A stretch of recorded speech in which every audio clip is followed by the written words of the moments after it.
இது வரைக்குமே எனக்கு வந்து சேச்சா இருக்காது அப்படிதான் தோணுச்சு.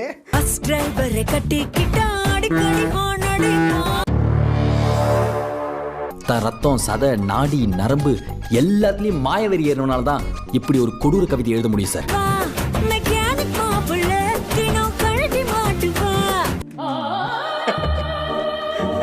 சரியா வேலை செய்யலன்னு வச்சுக்க, கலட்டி தூக்கி எறிஞ்சிட மாட்டேன். கழட்டி மாட்டுறது நார்மலா இருந்தா கூட இவங்க வந்துட்டு நார்மலா சொல்ற ஆட்கள் கிடையாது.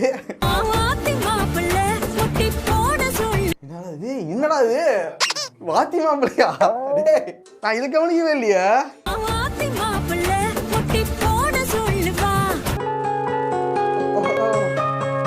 என்ன வெக்கமா? அப்ப ரீசெண்டா பார்த்த ஒரு பயங்கரமான டபுள் மீனிங் சாங்கனா அது இதான்டா.